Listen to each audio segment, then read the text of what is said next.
Morador de rua não pega Covid.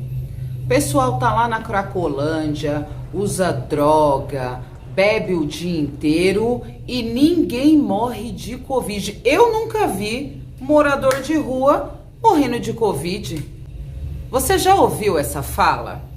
Aliás, você é uma das pessoas que já reproduziu essa fala? Será realmente que o pessoal em situação de rua não morre de Covid? Ou será que eles são vítimas de uma coisa chamada invisibilidade social? Vamos debater um pouquinho sobre esse assunto? Fica aqui nesse vídeo.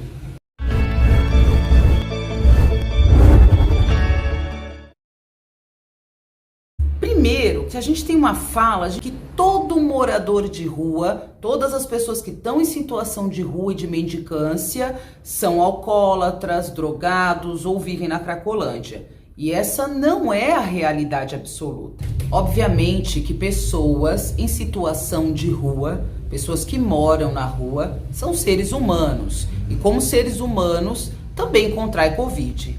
A verdade é que o Brasil não tem uma dimensão de quantas pessoas em situação de rua já faleceram ou contraíram o Covid, porque eles vêm de uma invisibilidade histórica. E essa situação da pandemia, do isolamento social, só aumentou ainda mais a questão da desigualdade social. E hoje, quando a gente anda na rua, a gente tropeça em pessoas nessa situação. Aqui nesse canal tem gente de todo o país, então vocês podem até deixar comentários, mas aqui na cidade de São Paulo está crescendo absurdamente. A gente anda, a gente vai encontrando pessoas em situação de rua e numa situação de miséria absoluta. Por muito tempo nós conseguimos ignorar essas pessoas. E simplesmente a gente não consegue mais ver a dor do outro ou se sensibilizar com isso. Afinal de contas, são milhares de pessoas nessa situação. Porém, a gente muda o sentimento de invisibilidade para o sentimento de medo e, pior, o sentimento de agressividade, de raiva contra essa população que já é super fragilizada. Temos um pensamento enraizado que é um pensamento higienista.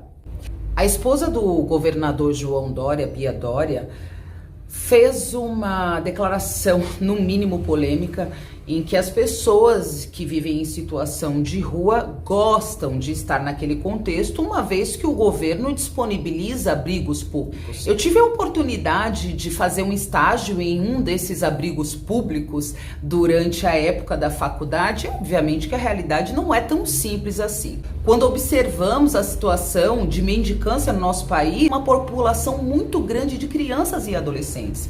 Então são pessoas que tem uma dificuldade muito grande de inclusão dentro da sociedade, porque sempre viveu à margem da sociedade. Tendo em vista isso, é muito importante a gente ressignificar esse pensamento para que a gente não carregue um preconceito enraizado quanto a essas pessoas. Eu achei interessante trazer esse tema aqui para o debate no canal, porque cada vez mais é gritante a situação, qualquer um que anda na rua pode notar a situação. Precisamos repensar a relação que a gente tem com essa parcela da população. Obviamente ninguém gosta de viver numa situação insalubre. Quando a gente vai em países que tem uma desigualdade social menor, é difícil você ver pessoas em situação de rua. Precisamos destigmatizar as perspectivas que criamos estruturalmente como sociedade higienista. Eu tenho uma sugestão de página que é bem interessante, se vocês quiserem conhecer um pouco mais do que leva as pessoas a chegar nessa situação tão difícil da condição humana. Tem uma página que se chama SP Invisível, onde tem vários relatos, é bastante chocante. É importante, inclusive, para a gente trabalhar um pouco a nossa empatia. Então, eu espero sinceramente que vocês tenham gostado desse vídeo, que esse material sirva como pauta para a gente repensar a nossa postura e o nosso olhar acerca dessa população. Aguardo vocês aqui na próxima semana. Um abraço. Como o nosso país Peraí, vou recomeçar. Não vou falar disso. Não falei nada, peraí. Peraí, ainda para de rir!